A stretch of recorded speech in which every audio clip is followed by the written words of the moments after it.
Hi అండి. అందరికీ నమస్కారం. Welcome to my channel Usharu vlogs. అందరూ ఎలా ఉన్నారండి? నేనైతే చాలా బాగున్నాను. మీరందరూ కూడా బాగుండాలని మనస్ఫూర్తిగా కోరుకుంటున్నాను. మన ఛానల్లో టైలరింగ్ క్లాసెస్ స్టార్ట్ చేశానండి. అందులో భాగంగా ఈరోజు బ్లౌజు బ్యాక్ పార్ట్ను ఏ విధంగా కట్ చేయాలో ఈ వీడియోలోనైతే చూపిస్తాను. వీడియోను ఎక్కడా స్కిప్ చేయకుండా పూర్తిగా చూసేయండి. అప్పుడైతేనే మనకి బ్లౌజ్ కటింగ్ అనేది ఈజీగా అర్థమవుతుంది. ప్రతి స్టెప్పును కూడా నెమ్మదిగా క్లియర్గా చూపిస్తాను. బ్లౌజ్ యొక్క బ్యాక్ పార్ట్ను చాలా ఈజీగా ఎలాంటి కన్ఫ్యూజన్ లేకుండా ఎలా కట్ చేయాలో స్టెప్ బై స్టెప్ అయితే వివరించబోతున్నాను. టైలరింగ్ కొత్తగా నేర్చుకునే వాళ్ళకి బ్యాక్ పార్ట్ కటింగ్ కొంచెం కష్టంగా అనిపిస్తుంది. కానీ ఒకసారి ఈ పద్ధతి అర్థమైతే ఇకపై చాలా సులభంగా ఏ బ్లౌజ్ అయినా కూడా కట్ చేయగలుగుతారు. ఈ బ్లౌజు కుట్టమనేసి ఒక కస్టమర్ అయితే ఇచ్చారండి. ఈ బ్లౌజు ఆది బ్లౌజ్ అండి. ముందు అసలు మనం ఆది బ్లౌజ్ని అయితే చూద్దామండి. ఎప్పుడైనా సరే మనం బ్లౌజ్ కట్ చేయాలంటే ఎప్పుడూ కూడా ఖచ్చితంగా బ్లౌజ్ని తిరగలైతే తీయాలండి. తిరగలు తీసేసుకొని ఒకసారి బ్యాక్ పార్ట్ని అయితే చూద్దాము. ఇలా బ్యాక్ పార్ట్ని రెండు చివర్లు అంటే మనకి ఖర్చు ఉంది కదా, అవి రెండు కూడా ఒక చోటకి తీసుకొచ్చి ఇలా మడత పెట్టి చూపిస్తున్నాను. ఒకసారి చూసేయండి. ఇలా రెండు మడతలుగా ఫోల్డింగ్ అయితే చేసుకోవాలి. ఒకసారి ఇలా బ్లౌజుని చూడండి, మనకు అర్థమవుతుంది కదా. ఇప్పుడు మనము అసలు బ్లౌజు పొడవు అనేది ఇలా చూపిస్తున్నాను కదా, షోల్డర్ దగ్గర నుంచి ఇలా నడుం బెల్ట్ వరకు దానిని పొడవు అంటారండి. ఇక ఇదైతే బ్యాక్ పార్ట్ యొక్క కప్పు, అంటే మనకి బ్యాక్ సైడ్ ఉంటుంది కదా అండి, అది కప్పు. ఇక ఇక్కడ మనం ఖర్చు దగ్గర నుంచి ఈ కప్పు వరకు మనకి లూజ్ని తెలుసుకోవడానికి ఉంటుంది. ఇక్కడ ఈ పార్ట్ తోటే బ్లౌజ్ యొక్క లూజ్ని అయితే మనం మెజర్మెంట్ చేసుకోవాలి. ఇక మధ్యలో డాట్ వేశారు కదా అండి, అక్కడ కూడా మనం చూసుకోవాలి. అయినా సరే సేమ్ మనం ఆది బ్లౌజ్ ప్రకారమే పెడతాం కదా అండి, పెట్టేయాలి. డాట్స్ కోసం కూడా మనం ఖర్చు వదిలిపెట్టుకోవాలి. అలాగే వాళ్ళు ఎక్స్ట్రా ఏమైనా ఖర్చు పెట్టమంటే అందుకు కూడా వదిలేయాలి. ఇక ఇక్కడ ఇది హ్యాండ్స్ వేశారు కదా అండి, ఆర్మ్ రౌండ్ మనము మొత్తం చంకా అనేది ఎంత ఉందనేది అక్కడనే కొలుచుకోవాల్సి ఉంటుంది. ఇది హ్యాండ్స్ అండి. హ్యాండ్స్ మనం ఖర్చు దగ్గర నుండి ఇలా చివరి వరకు చూసుకోవాలి అండి పొడవు. మనం హెమ్మింగ్ చేయాలి అనుకుంటే నేను చూపిస్తున్నాను కదా గీత, అక్కడి వరకు మార్కింగ్ చేసుకోవాలి అండి. ఒకవేళ వాళ్ళు ఏమైనా ఎక్స్ట్రా పెట్టమంటే సేమ్ మనం ఆది బ్లౌజ్ తర్వాత వాళ్ళు ఎంత పెట్టమంటే అంత ఎక్కువగా పెట్టేసుకోవాలి. ఇక ఇప్పుడు ఫ్రంట్ పార్ట్ చూద్దామండి. ఫ్రంట్ పార్ట్కి చూసారా షేప్ అయితే వేసి ఉంది కదా, ఇంతకుముందు అయితే ఇలా కుట్టేవాళ్ళండి. ఇలా కుట్టడం ద్వారా చూసారా క్లాతులు దారాలన్నీ కూడా బయటకు వస్తున్నాయి. అలాగే మిషన్ తోటే స్టిచ్ చేసి వేశారు, కానీ కొంచెం స్ట్రాంగ్ అయితే వేయలేదండి. ఉక్సులు కూడా చూసారా, ఉక్సులు కూడా ఊడిపోయాయి. ఇదండి మనకు ఆదికి ఇచ్చిన బ్లౌజు. ఇలా ఒకసారి ఆదికిచ్చిన బ్లౌజ్ని చూసి చెక్ చేసుకోవాలండి, ఎలా కుట్టారు ఏంటనేది మనకు కూడా కొంత అవగాహన వస్తుంది. చూసారా, ఇక్కడైతే వీళ్ళకి కుట్టిన వాళ్ళకి చంక దగ్గర ప్లస్ సింబల్ అయితే వచ్చింది. ఇలా వస్తే బ్లౌజ్ అనేది చాలా కరెక్ట్గా సెట్ అయినట్టు. మనము ఫ్రంట్ పార్ట్ కట్ చేస్తాం కదండి, ఫ్రంట్ పార్ట్ కట్ చేసినప్పుడు ఇక్కడ మనం షేప్ బెల్ట్ వేసిన ఖర్చు ఉంటుంది కదండి, ఆ ఖర్చుని ఎప్పుడు కూడా కిందికి అనుకొని మనం మార్కింగ్ చేసుకోవాలండి, పైకి అనేసి మార్కింగ్ చేయకూడదు. అలా చేసినప్పుడు మనకి ఫ్రంట్ పార్ట్ అనేది పైకి పోతుంది. చూసారు కదా అండి మనకు ఆదికి ఇచ్చిన బ్లౌజ్ ఎలా ఉందో. ఇక ఇప్పుడు మనకి ఇచ్చిన బ్లౌజ్ని అయితే కట్ చేసుకుందామండి. ఇది లైనింగ్ మీటర్ లైనింగ్ అండి. ఈ మీటర్ లైనింగ్ని అయితే నేను తడిపి ఆరేసి పెట్టానండి. మనం వాష్ చేసినప్పుడు క్లాత్ అనేది కొంచెం ఎగుడు దిగుడుగా ఉంటుందండి. కరెక్ట్గా సరి చూసుకోవాలి. సరి చూసుకున్నా కూడా ఒక్కోసారి ఎక్కువ తక్కువగా ఉంటుందండి. ఇలా క్లాత్ మొత్తాన్ని కూడా మనం మంచిగా ముడతలు లేకోకుండా చాలా చక్కగా ఇలా మడత అయితే వేసుకోవాలి. బ్యాక్ పార్ట్ కట్ చేయాలి అంటే ఖచ్చితంగా క్లాత్ అనేది 2 మడతలుగా ఉండాలి. ఎప్పుడైనా సరే మనం కట్ చేసే క్లాత్ మడత సరిగ్గా లేకపోతే తర్వాత కటింగ్లో కూడా తేడా వస్తుంది. అందుకే మనం మొదటి స్టెప్ అయినా మనం క్లాత్ను మడత వేసుకోవటంలో జాగ్రత్తగా ఉండాలి. ఫస్ట్ టైం కనుక మీరు ఈ వీడియోస్ చూస్తున్నట్టయితే మన ఛానల్ని సబ్స్క్రైబ్ చేయండి ఫ్రెండ్స్. అలాగే పక్కనే ఉన్న బెల్ ఐకాన్పై ప్రెస్ చేస్తే మేము వీడియోస్ పెట్టగానే మీ వరకు అయితే నోటిఫికేషన్ రూపంలో వస్తాయి. ఈ వీడియో నచ్చితే ఒక లైక్ చేసి అలాగే మీకు ఎలా అనిపించిందో కామెంట్ సెక్షన్లో కామెంట్ చేయండి. ఇక వీడియోలోకి వచ్చేద్దామండి. ఇక్కడ క్లాత్ రైట్ సైడ్న మనం వాష్ చేసాం కనుక ఎక్స్ట్రా ఉందండి. ఇలా స్కేల్ పెట్టి మార్కింగ్ చేసుకుంటూ కింద నడుం కదండి మనం మార్కింగ్ చేసుకునేది, అందుకనేసి క్రాస్గా లేకోకుండా స్ట్రైట్గా మార్కింగ్ చేసుకొని కట్ చేసుకోవాలి.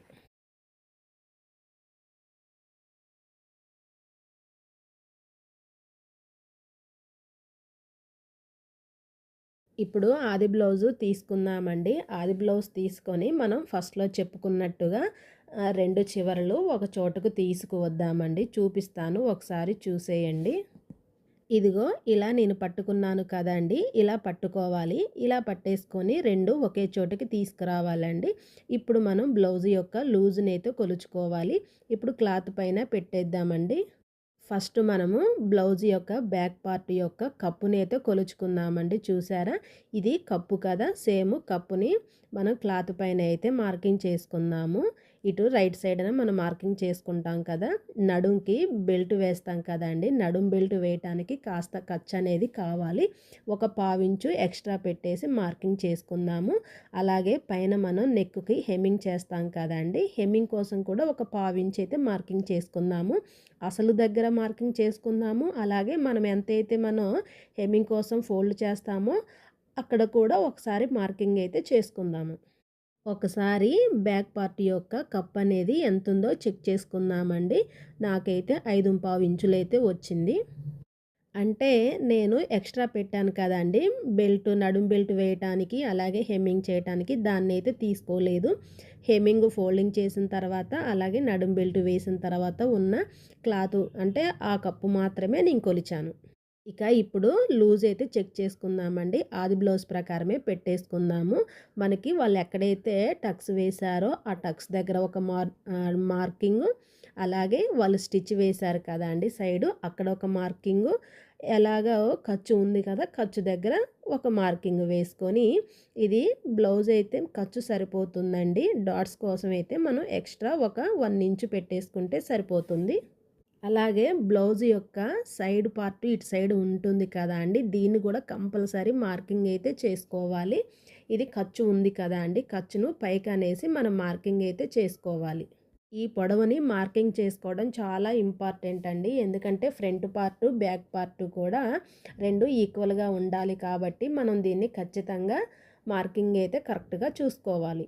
ఇప్పుడు బ్లౌజ్ యొక్క పొడవునైతే చూసుకుందామండి. బ్లౌజ్ ఇలా ముడతలనేవి లేకోకుండా ఇలా చక్కగా మడత వేసుకొని చూసుకోవాలి అండి. మనం ఇక్కడ షోల్డర్ దగ్గర నుంచి ఖర్చు ఉంటుంది కదా అండి! ఖర్చు దగ్గర నుంచి ఇలా టేపు పెట్టేసి ఇలా నడుం బెల్ట్ వరకు టక్స్ ఉన్నాయి కదా! టక్స్ వరకు చూసుకోవాలి అండి. బ్లౌజ్‌నైతే మరీ లాగకూడదండి. నార్మల్‌గా లాగుతూ ఇలా చూసుకోవాలి. నాకు బ్లౌజు మొత్తం పొడవు వచ్చేసి 16 ఇంచులైతే ఉంది. తర్వాత ఆర్మ్ పొడవు ఎంతుందనేది ఒకసారి చెక్ చేసుకోవాలండి. ఇలా బ్లౌజ్‌ని నీట్‌గా సర్దుకోవాలి. ఇక్కడ కూడా షోల్డర్స్ మీద ఖర్చు ఉంటుంది కదా అండి! ఖర్చు దగ్గర నుంచి అయితే మనం ఇలా చూసుకోవాలి అండి. అంటే రౌండ్ సర్కిల్‌లో 1.5 ఇంచులకి అలా ఉంటుంది కదా! అక్కడ అయితే మనం మార్కింగ్ అయితే చేసుకోవాలి. నాకు 6 ఇంచులైతే వచ్చిందండి. ఇప్పుడు ఆది బ్లౌజ్‌ని పక్కన పెట్టేద్దామండి. మనకు ఆది బ్లౌజ్‌తో ఇప్పుడు పని లేదు. ఇక ఇప్పుడు టేపు తీసుకుందామండి. టేపు అలాగే బీస్ ముక్క తీసుకొని మనం కొలుచుకున్న ఈ మెజర్‌మెంట్స్‌ని అయితే బ్లౌజ్ పైన అయితే మనం మార్కింగ్ చేసుకోవాలి. ఇప్పుడు మనకి బ్లౌజు మొత్తం పొడవు వచ్చేసి 16 ఇంచులు ఉంది కదా అండి! 16 ఇంచులతో మార్కింగ్ చేసుకుందాము. అలాగే నడుం బెల్ట్‌కి ఒక పావించు ఎక్స్ట్రా ఉండాలి కదా! మనం ఆల్రెడీ ఒక పావించు ఎక్స్ట్రా పెట్టేసుకోవాలి. అంటే మనం నడుము లూజు చెక్ చేసే టైంలో పావించు పెట్టాం కదండీ! దానితో కలిపి మాత్రమే 16 అనేది ఉండాలి. ఇప్పుడు బ్లౌజు మొత్తం లూజ్ అనేది చూసుకుందామండి. 12 ఇంచులైతే ఉందండి బ్లౌజ్ లూజు వచ్చేసి. సేమ్ అదే కొలతలని మనం ఇక్కడ లెఫ్ట్ వైపున 16 ఇంచులతో మార్కింగ్ చేసాం కదండి! అక్కడ కూడా 12 ఇంచులతోనైతే ఖచ్చితంగా చూసుకొని మార్కింగ్ అయితే చేసుకోవాలి. ఇప్పుడు మనకు ఎదురుగా ఉన్న ఎదురు వైపు కూడా ఖచ్చితంగా 16.5 ఇంచులతో మార్కింగ్ అయితే చేయాలి. మీరు అవసరమైతే ఇక్కడ ఒక డబ్బా అంటే స్క్వేర్ షేప్‌లో అయితే లైన్ డ్రా చేసుకోవచ్చు. ఇక్కడ మనము ఆర్మ్ యొక్క లూజ్ కూడా అంటే పొడవు కూడా అక్కడ మార్కింగ్ చేసుకోవాలి అండి. ఈ కస్టమర్ బ్లౌజు చంక అనేది కొంచెం టైట్‌గా ఉందనేసి చెప్పారు.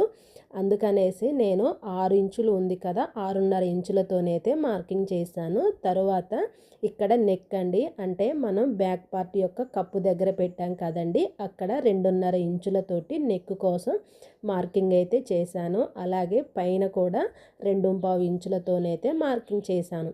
ఇక ఇప్పుడు షోల్డర్ని అయితే చెక్ చేసుకుందామండి. షోల్డర్ వచ్చేసి 3 ఇంచులు అయితే ఉందండి. 3 ఇంచులకి ఒక్క గీత అయితే తక్కువగా ఉంది. నేను కరెక్ట్గా 3 ఇంచులతోనైతే ఇలా టేప్ తోటి మార్కింగ్ అయితే చేస్తున్నాను. బ్లౌజ్కి షోల్డర్ అనేది సరిగ్గా లేకపోతే బ్లౌజ్ ఫిట్టింగ్ అనేది కరెక్ట్గా రాదండి. ఇలా మార్కింగ్ చేసాం కదండి, ఒకవేళ మీకు ఎక్కడ స్టిచ్ వేయాలనేది అర్థం కాకపోతే ఇలా మనం షోల్డర్ దగ్గర మార్కింగ్ పెట్టాం కదండి, మార్కింగ్ దగ్గర నుంచి ఒక 1/2 ఇంచుతో ఇలా మార్కింగ్ చేసుకొని లైన్ అయితే కొట్టుకోవాలండి. అలా కొట్టేసుకుంటే తర్వాతకి మనం కుట్టే సమయంలో ఆ మార్కు మీద స్టిచ్ వేసుకుంటే సరిపోతుంది. ఇప్పుడు ఆర్మ్ యొక్క పొడవునైతే చూసుకుందామండి. మనకి 6 ఇంచులు వచ్చింది కదా అండి కస్టమర్ది. మనకి కొంచెం టైట్గా ఉందనేసి కొంచెం లూజుగా పెట్టమనేసి అన్నారు. నేను 6.5 ఇంచులతో మార్కింగ్ అయితే చేసి ఇలా స్కేల్తోనైతే లైన్ అయితే కొట్టాను. మనకెదురుగా ఉన్న పొడవులో కూడా ఆర్మ్ యొక్క పొడవును చూసాం కనుక అక్కడ వరకు కూడా ఇంకొక లైన్ అయితే డ్రా చేసుకోవాలి. ఇప్పుడు మనము నెక్కుకి పెట్టాం కదా మార్కింగ్, వాటిని కూడా ఇలా లైన్ అయితే మార్కింగ్ చేసుకోవాలి. మనం మార్కింగ్ చేసిన ప్రతి చోట కూడా ఇలా స్కేల్తోనైతే లైన్స్ డ్రా చేసుకోవాలి. నేను బ్లౌజు కొలతల ప్రకారం పొడవు వెడల్పు అన్నీ మార్కు చేసుకున్నాను కదండి. మీరు కూడా మీ కస్టమర్ కొలతల ప్రకారం లేదా మీ బ్లౌజులు అయితే మీ బ్లౌజుల ప్రకారం అయితే మార్కింగ్ చేసుకోవాలి. ఇప్పుడు ఆర్మ్ హోల్ మార్కు చేస్తున్నానండి. ఈ స్టెప్లో కొంచెం జాగ్రత్తగా అవసరం. ఇక్కడ మనం 1.5 ఇంచులతోనైతే మార్కింగ్ చేసుకోవాలి. మనకి పొడవు వచ్చేసి 6.5 ఇంచులు ఉంది కదండి, 6.5లో సగం 3.5 కదా, 3.5 దగ్గర మార్కింగ్ అయితే చేసుకోవాలి. అలాగే ఇటు సైడ్ కూడా అలాగే మార్కింగ్ అయితే చేసుకోవాలి. ఈ ఆర్మ్ హోల్ అనేది సరిగ్గా వస్తేనే బ్లౌజ్ వేసుకున్నప్పుడు కూడా చాలా కంఫర్ట్గా ఉంటుంది. ఇట్లాంటి స్కేల్స్ అయితే ఉంటాయండి. ఆర్మ్ రౌండ్గా రావడం కోసం అనేసి స్కేల్స్ అయితే ఉంటాయి. మనం మార్కింగ్ చేసాం కదా, అక్కడి నుంచి ఇలా రౌండ్గా ఒక మార్కింగ్ అయితే వేసుకోవాలి. ఇక ఇప్పుడు మనం నెక్కు కూడా సేమ్ మార్కింగ్ అయితే చేసుకోవాలి అండి. నెక్కుకి రౌండ్ కోసం అనేసి 1 ఇంచుతోనైతే మార్కింగ్ చేస్తున్నాను. ఇప్పుడు ఇటు సైడు లైన్స్ అయితే మీకు చూపిస్తాను, చూసేయండి. ఇది ఇంతవరకు మనకి బ్లౌజు. ఇక్కడ నేను ఇందాక స్క్వేరు డాట్స్ చేసుకోమని చెప్పాను కదా అండి, లైన్స్ ఇప్పుడు చేస్తున్నాను చూడండి. మీరు ఇలా లైన్స్ కొట్టేసుకుంటే అర్థమవుతుందనేసి నేనైతే ఈ లైన్స్ని అయితే చూపిస్తున్నాను. ఇప్పుడు ఒకసారి టేపు తీసుకొని ఆర్మ్ లూజ్ ఎంత ఉందో ఒకసారి చూసుకోవాలి అండి. కుట్టు వేశారు కదా, ఆ కుట్టు వరకు అయితే చూసుకోవాలి. 8.5 ఇంచులు అయితే ఉందండి. 8.5 ఇంచుల దగ్గర అయితే మనం మార్కింగ్ అయితే చేసుకుందాము. ఈ 8.5 ఇంచుల దగ్గర మనం మార్కింగ్ చేసాం కదండి, ఆ మార్కింగు అలాగే మనం ఫస్ట్ మార్కింగ్ చేసేటప్పుడు స్టిచ్ చేసి మార్కింగ్ చేసాం కదండి, అది రెండింటిని కలుపుతూ ఒక లైన్ అయితే గీసుకోవాలి. అలాగే మనకి ఖర్చు ఉంది కదా అండి, ఖర్చు చివర్లు ఉన్నాయి కదా, ఆ రెండింటిని కూడా కలుపుతూ ఇలా లైన్స్ అయితే గీసుకోవాలి. ఇలా మీరు మార్కింగ్ వేసుకుంటే కుట్టేటప్పుడు ఎక్కువ తక్కువలు లేకోకుండా చాలా కరెక్ట్గా అయితే వస్తుంది. ఇప్పుడు మనం నెక్ యొక్క రౌండ్ అయితే మార్కింగ్ చేసుకుందామండి. ఈ స్కేల్ ఉంది కదా అండి, మనం ఆర్మ్కి మార్కింగ్ చేసిన తర్వాత తీసుకువచ్చి సేమ్ అదే యాంగిల్లోనే అయితే పెట్టకూడదండి. ఈసారి ఈ స్కేల్ని ఉల్టా తిప్పాలి అండి. తిప్పేసి చూసారా, మనకి రౌండ్ అనేది ఎక్కడి వరకు వస్తుందో కరెక్ట్గా సెట్ చేసుకోవాలి. సెట్ చేసుకున్న తర్వాత మాత్రమే రౌండ్గా మార్కింగ్ అయితే వేసుకోవాలి. ఇక స్కేల్ తీసుకుందామండి. స్కేల్ తీసుకొని ఇప్పుడు అదే రౌండ్ మీద మనం పూర్తిగా కట్ చేస్తే షోల్డర్స్ జారిపోతాయనేసి నేను ఎప్పుడూ కూడా ఒక 1/2 ఇంచు లెఫ్ట్ సైడ్ అంటే మన వైపుకి అనేసి నేను మార్కింగ్ చేస్తాను. ఇలా మార్కింగ్ చేసి కట్ చేసుకుందామండి. ఇలా కట్ చేసిన తర్వాత ఒకసారి మనం ఆది బ్లౌజ్తో చూసుకుంటే ఒకవేళ నెక్ ఏమన్నా తక్కువగా ఉంటే తర్వాత కొంచెం కట్ చేసుకోవచ్చండి. మనం ఒకేసారి ఎక్కువగా కట్ చేస్తే ఇక షోల్డర్స్ జారిపోతాయి, వెనక బ్లౌజు వెడల్పు అవుతుందండి. అందుకనేసి మనం ఫస్ట్ కట్ చేసుకునేటప్పుడు కొంచెం తక్కువగా కట్ చేసుకుంటే అవసరమైతే మనం ఇంకాస్త ఎక్కువగా అవసరమైతే కట్ చేసుకోవచ్చు. ఇప్పుడు అన్ని మార్కింగ్లు పూర్తయ్యాయి కదా, మరొకసారి చెక్ చేసుకొని కటింగ్ అయితే చేయాలండి. కటింగ్ చేసేటప్పుడు అస్సలు తొందరపడొద్దండి. నెమ్మదిగా మార్కింగ్ మీదనే కట్ చేసుకోవాలి. ఇలా నెక్ కట్ చేసుకోవాలండి. నెక్ తర్వాత షోల్డర్ కట్ చేసుకోవాలి. షోల్డర్ దగ్గర నుంచి ఇలా ఆర్మ్ ఉంది కదండి, ఇలా మనం ఎక్కడైతే మార్కింగ్ చేసామో ఆ మార్కింగ్ వరకు కూడా బ్లౌజ్ యొక్క బ్యాక్ పార్ట్ని అయితే కట్ చేసుకోవాలి. చూసారా ఫ్రెండ్స్, బ్యాక్ పార్ట్ని ఎంత ఈజీగా కట్ చేసుకున్నామో. ఇప్పుడు మనం మార్కింగ్ పెట్టుకున్నాం కదా బ్యాక్ సైడ్, అంటే డాట్స్ వేయటానికి ఆ మార్కింగ్ పెట్టుకునే దగ్గర ఇలా చిన్న టక్స్ అయితే ఇచ్చుకుందామండి. ఎందుకంటే మనం కుట్టేటప్పుడు ఈజీగా అర్థమవుతుందనేసి ఇలా చిన్న టక్స్ అయితే ఇచ్చుకోవాలి. ఈ బ్యాక్ పార్ట్కి డాట్స్ అనేవి ఎంత వేయాలి అనేది చూపిస్తాను.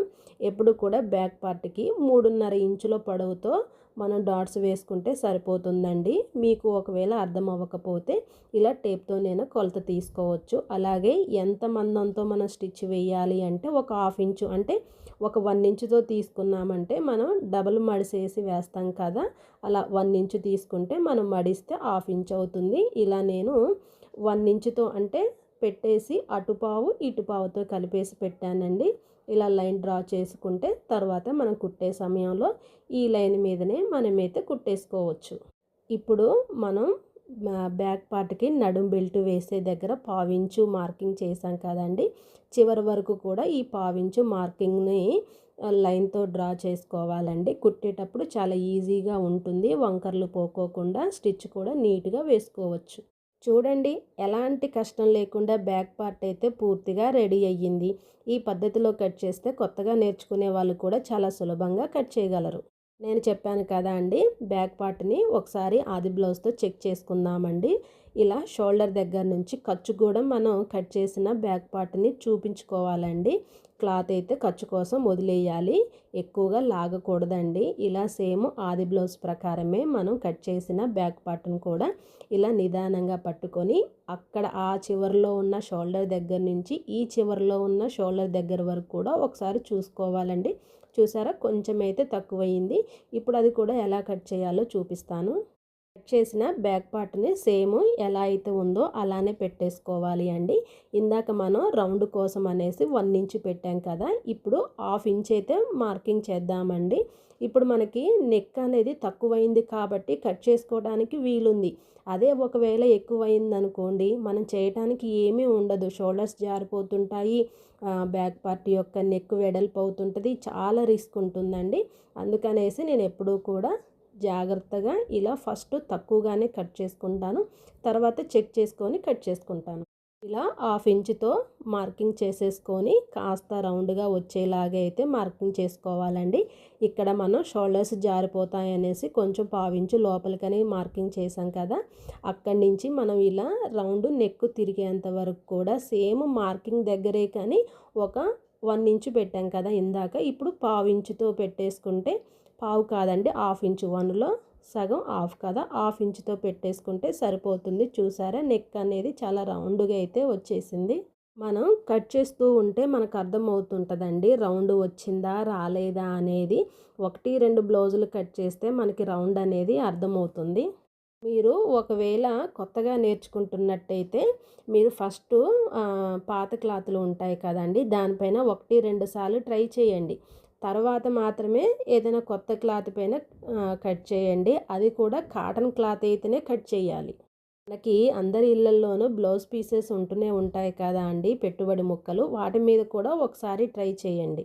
మనం రోజు కూడా కొంచెం కొంచెం ప్రాక్టీస్ చేస్తే ఖచ్చితంగా మనం కూడా పర్ఫెక్ట్గా అవుతాము. ఇలా కట్ చేసుకున్న తర్వాత ఒకసారి మళ్ళీ మనము ఆది బ్లౌజ్ తోటి ఒకసారి చెక్ చేసుకుందామండి. మళ్ళీ కూడా సేమ్ షోల్డరు, అటు చివర షోల్డరు ఇటు చివర షోల్డర్స్ పెట్టేసి చెక్ చేసుకుందామండి. నాకైతే ఈసారి చాలా కరెక్ట్గానే వచ్చేసింది, సరిపోయింది కూడా, ఎక్స్ట్రా లేదు అలాగని తక్కువగా లేదు. ఇలా 1కి 2 సార్లు చెక్ చేసుకొని మనం కట్ చేసుకుంటే బ్లౌజ్ని ఈజీగా కట్ చేసుకోవచ్చు. ఇది ఫ్రెండ్స్ ఇవాల్టి బ్యాక్ సైడ్ యొక్క బ్లౌజ్ కటింగ్ వీడియో. ఈ వీడియో మీకు ఉపయోగపడితే తప్పకుండా లైక్ చేయండి. అలాగే మీకు ఏమైనా డౌట్స్ ఉంటే కామెంట్లో అడగండి, నేను తప్పకుండా సమాధానం ఇస్తాను. ఇలాంటి ఈజీ టైలరింగ్ వీడియోలు, బ్లౌజ్ కటింగ్, స్టిచ్చింగ్ టిప్స్ మరియు కొత్త డిజైన్స్ కోసం మన ఛానల్ని సబ్స్క్రైబ్ చేసి బెల్ ఐకాన్ని నొక్కండి. దీని యొక్క ఫ్రంట్ పార్ట్ను కూడా, ఆ వీడియోను కూడా పోస్ట్ చేస్తాను ఫ్రెండ్స్. ఈ వీడియో లెంత్ ఎక్కువగా అయిందనేసి దాన్ని అయితే చేయటం కుదరలేదు. Bye friends.